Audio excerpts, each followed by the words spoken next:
मैं 10 करोड़ का इनाम घोषित करता हूं, जो बिहार के शिक्षा मंत्री चंद्रशेखर की जिह्वा काटेगा। जो वहाँ के संत हैं वो पूरे आतंकवादी हैं, वो केवल आदमी के चोले में और भगवा में आतंकवादी बैठे हुए हैं। जब वो राजेंद्र पाल गौतम जी ने जब ये 10 प्रतिज्ञा ली थी तो उस समय भी वहाँ के एक संत ने 50 लाख रुपए उनको सर काटने का काम किया था। आप बताइए उनके पास पैसा कहाँ से आया? इसका मतलब कहीं ना कहीं से फंडिंग हो रही है। बीजेपी की संस्थाएं उन्हें फंड कर रही हैं, जो RSS की संस्थाएं उन्हें फंड कर रही हैं, तो पैसा आया कहाँ से? आप ऐसे जो लोग हैं जो ये कह देते हैं कि इनका सर काट कलम करके जो लेकर आएगा 1 करोड़ दूंगा, 50 लाख दूंगा, इन लोगों के खिलाफ में आज तक कोई FIR दर्ज नहीं हुई है, क्योंकि सरकारें उन्हें बढ़ावा दे रही हैं। और आप ऐसे लोग सरकारों को चाहिए जो लोगों को भड़काएं। हिंदुओं के जितने भी ग्रंथ थे उन ग्रंथों को लिखने वाले ब्राह्मण ही तो थे। अब वो अपने हिसाब से एडजस्ट कर रहे हैं, अपने हिसाब से एडजस्ट करते हैं। अब निकल कर आ रहे हैं कि आप उनका अर्थ गलत निकाल रहे हैं। अर्थ गलत नहीं निकाल रहे, अर्थ बिल्कुल सही निकाल रहे हैं, क्योंकि जो वास्तव में उनके साथ हुआ था वो आज भी जितने भी दलित साहित्य उनमें लिखा हुआ है कि इन्होंने बहुत शोषण किया लोगों का और आज भी शोषण कर रहे हैं। अब आय के साधन खत्म कर दिए गए, ज़मीन छीन ली गई, इनके बहन बेटियों के साथ इनके रेप होता है, मार पिटाई इनके होता है, घोड़ी पे इन्हें नहीं चढ़ने दिया जाता। मतलब आज भी देश में बहुत ही बुरा हाल इन्होंने बना रखा है साथियों। तो जो चंद्रशेखर जी बोल रहे हैं वो वास्तव में बोल रहे हैं कि भाई शूद्र, पशु और नारी ये सब तारण के अधिकारी जो रामचरितमानस में वास्तव में उनका शोषण हुआ है, हकीकत में शोषण हुआ है। शिक्षा का अधिकार ब्राह्मणों को था। केवल हिंदू धर्म में जो 4 वर्ण हैं, पहला वर्ण है ये ब्राह्मण, दूसरा है क्षत्रिय, तीसरा है वैश्य और चौथा है दलित, जिसे हम बोलते हैं शूद्र। तो इसमें शूद्र जो था उस शूद्र लोगों के लिए उनको पढ़ने का अधिकार नहीं था उस ज़माने में। ना ही कोई उन्हें ऐसा अधिकार था, धन संपत्ति रखने का कोई अधिकार नहीं था। और जितने हिंदू शास्त्र थे उन शास्त्रों को पढ़ने का अधिकार नहीं था। और बहुत सारे ऐसे अधिकार नहीं थे, उन्हें गांव से बाहर रहना पड़ता था। उनकी स्थिति बहुत ज़्यादा दयनीय थी, खराब थी। और उस समय जितने भी ये बनाए गए थे, इन्होंने रामायण बनाई या महाभारत बनाई या गीता बनाई या पुराण बनाए या हिंदू जितने भी साहित्य बनाए थे, उनको जब पढ़ने का अधिकार ही नहीं था तो उनके बारे में लिखा था कि भाई कि इन लोगों को पढ़ने ना दिया जाए।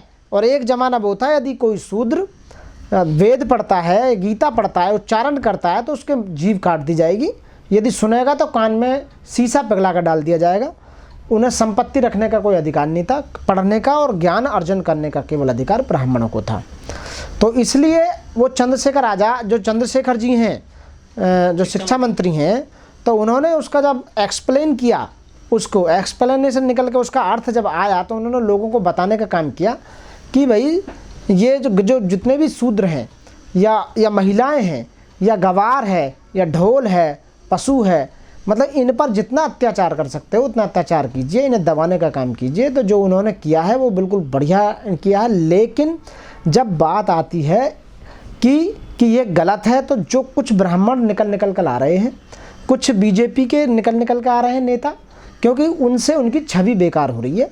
2024 का जो माहौल बनाने का काम कर रही है बीजेपी और RSS कि 2024 में इलेक्शन आ रहा है और इस तरह की बातों से ऐसा ना हो कि OBC, ST, SC, माइनॉरिटी, मुस्लिम, सिख ये सब कट ना जाएं, बौद्धिस्ट ये हमसे वोट, ऐसा ना हो कि हमें वोट ना। आप बताइए जो SC, ST, OBC वाले थे पहले वाले, आज से 2500 साल पहले की जो व्यवस्था थी, तो उसमें तो जो तालाब था उस तालाब में उनके बच्चे, मेरा कहने का मतलब उनके कुत्ते, उनके पशु पानी पी सकते थे, लेकिन इन्हें पानी का अधिकार नहीं था, इन्हें गांव में रहने का अधिकार नहीं था। तो वास्तव में स्थिति इतनी ख़राब कर रखी थी। ये तो शुक्र करो बाबा साहब भीमराव अम्बेडकर का और उनसे पहले लॉर्ड मैकाले का। जो लॉर्ड मैकाले आए और लॉर्ड मैकाले आने के बाद में जैसे अंग्रेज आए तो उन्होंने यहाँ की जो सामाजिक व्यवस्था है उसको पढ़ा और उसको पढ़ने के बाद उन्होंने यहाँ एक शिक्षा नीति चलाई और शिक्षा नीति के तहत अधिकार दिया गया सबको पढ़ने का। तो इसलिए आप ब्राह्मणों के द्वारा बनाए गए जितने कानून थे वो सब खत्म कर दिए थे लॉर्ड मैकाले ने। इस मनुस्मृति वो बिल्कुल भंग कर दी थी, क्योंकि यहाँ IPC लागू होने से पहले मनुस्मृति से न्याय होता था और मनुस्मृति में ये था कि ब्राह्मण को कितना ही मर्डर भी कर देगा तो भी उसे वो नहीं दिया जाएगा, दंडित नहीं किया जाएगा। लेकिन लॉर्ड मैकाले ने कानून बनाया सन 1860 में, IPC इंडियन पिनल कोड, उसी के हिसाब से आज तक भी फैसले होते आ रहे हैं और दंड प्रक्रिया उसी से चल रहा है, दंड विधान उसमें अब सब समान हो गए।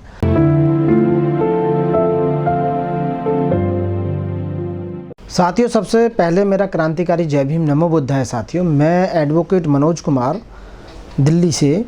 साथियों, जो चंद्रशेखर जो शिक्षा मंत्री हैं बिहार के, उन्होंने जो बोला है रामचरितमानस रिटन बाई तुलसीदास, कृत तुलसीदास, उसमें ये था, चौपाई थी उनकी कि वो कि शूद्र पशु और नारी ये सब तारण के अधिकारी, ढोल शूद्र पशु और नारी ये सब तारण के अधिकारी, ये था। तो उसका जो अर्थ निकाला था वो ये निकाला था अर्थ उन्होंने कि भाई ये शूद्र पशु और नारी ये जितने भी लोग हैं, दबे कुचले लोग हैं, ये तारण के अधिकारी हैं। मतलब इन्हें परेशान करो, इन्हें जितना पीटा जाए इतना पीटो, जितना इनका फिजिकली और मेंटली जितना इनका शोषण हो सकता है उसे कीजिए।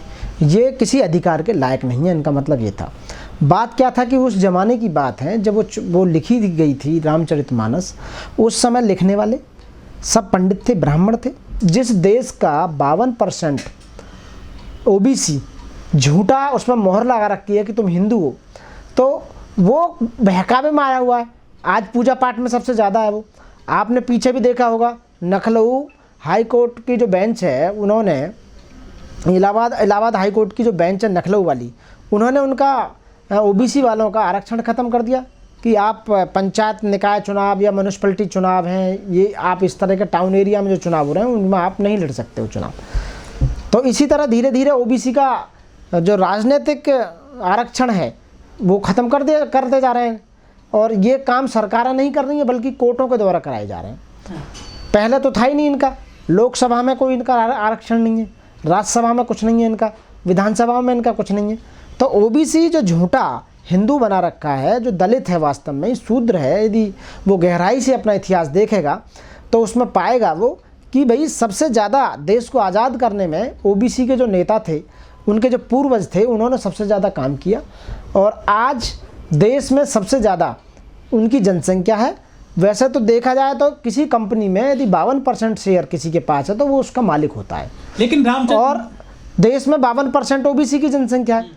तो इन्हें देश का मालिक नहीं बनाया जा रहा है, इन्हें बल्कि देश का मालिक बनाना चाहिए। इन्हें सोचना चाहिए कि हमें प्रधानमंत्री बनना चाहिए, गृह मंत्री बनना चाहिए, मुख्यमंत्री बनना चाहिए, हमें राज्यपाल बनना चाहिए, हमें हाई कोर्ट सुप्रीम कोर्ट के जस्टिस बनना चाहिए, यूनिवर्सिटियों के चांसलर हमें बनना चाहिए, वाइस चांसलर।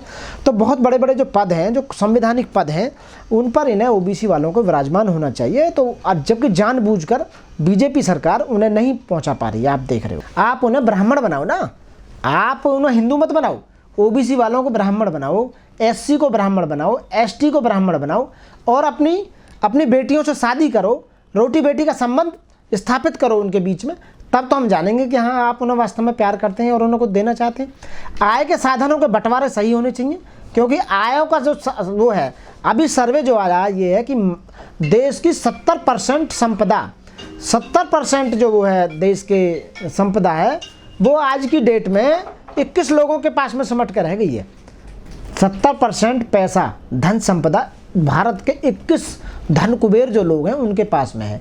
बाकी जो और बाकी की है वो बाकी के पास में है। हमारे पास जो एससी एसटी ओबीसी माइनॉरिटीज़ हैं या मुस्लिम हैं, उनके पास तो कोई आय के साधन ही ख़त्म कर दिए गए, उनकी नौकरी ख़त्म कर दी गई, रोज़गार ख़त्म कर दिया, महंगाई ने उनकी कमर तोड़ दी है, बच्चे उनके पढ़ नहीं सकते क्योंकि प्राइवेटाइजेशन हो चुका है शिक्षा का। अब जो स्कूल हैं उनमें इतनी अच्छी क्वालिटी एजुकेशन मिल नहीं रही है।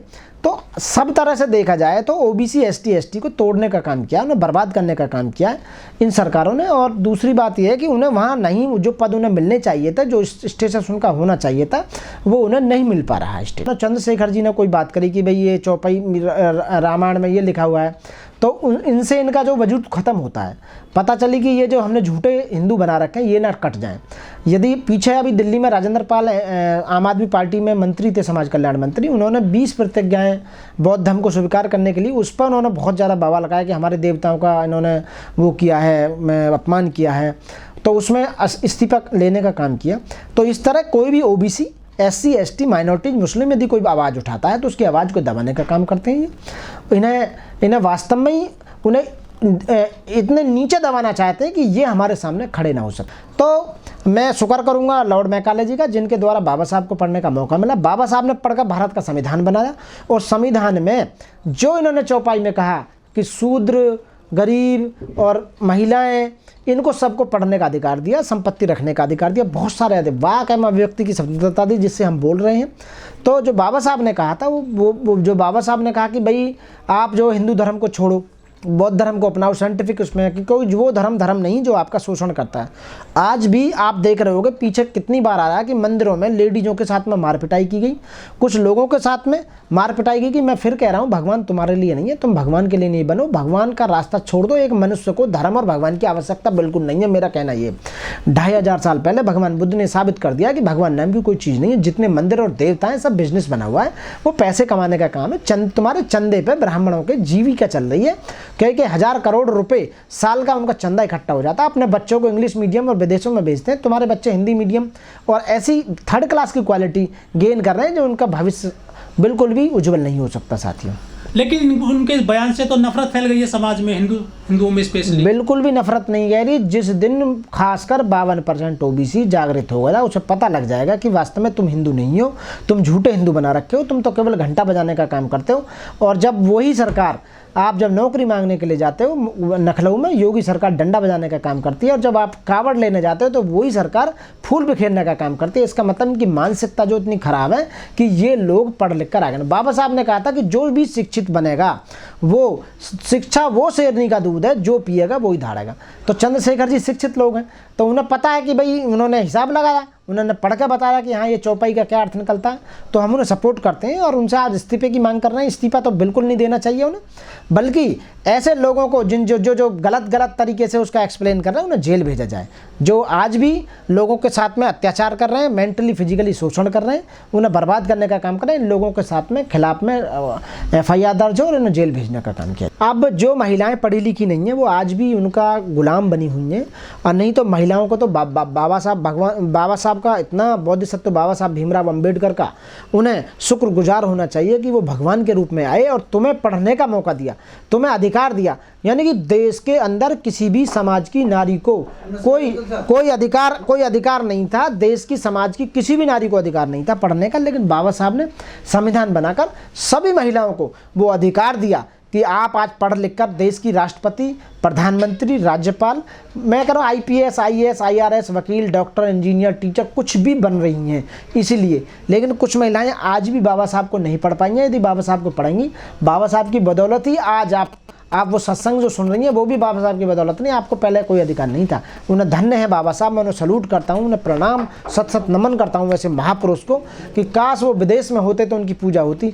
यहाँ आज उनकी मूर्तियाँ तोड़ी जा रही हैं, उनसे नफरत करते हैं लोग। अरे यदि असली में यदि तुम बाबा साहब को यदि पढ़ लिया ना, मैं सबको बोल रहा हूँ, हिंदू मुस्लिम सिख ईसाई सबके लिए बोल रहा हूँ, मानव एक समान का जो संदेश भगवान बुद्ध ने दिया, उन्हें घर घर तक उन्होंने पहुँचाया और लोगों के लिए काम किया वैसे महापुरुष ने, जिसकी वजह से आज हम बोल रहे हैं साथियों। जब कर्नाटक में बीजेपी की गवर्नमेंट है, इस तरह के जहाँ भी आपको सेंटेंस दिखाई देंगे वहाँ सब बीजेपी की सरकार रन कर रही होंगी। कि आप बताइए कि किसी बगला पर या किसी चील पर या किसी उस पर कोई आदमी बैठ कर उड़ सकता है क्या? ये पॉसिबल है ही नहीं। तो इस तरह का वो केवल लोगों के अंदर भ्रम पैदा करना चाहते हैं, उन्हें गुलाम बनाना चाहते हैं, जबकि आज ऐसा पॉसिबल नहीं है। लोग आज गूगल का, यूट्यूब का और ट्विटर का, इनका ज़माना, 1 मिनट में देख लेते हैं क्या क्या हुआ था। तो अब ये मूर्ख ज़्यादा नहीं बना सकते लोगों को, जो भी कह रहा है गलत कह रहा है। ऐसे लोगों के खिलाफ में FIR दर्ज करके उन्हें जेल भेजने का काम करना चाहिए।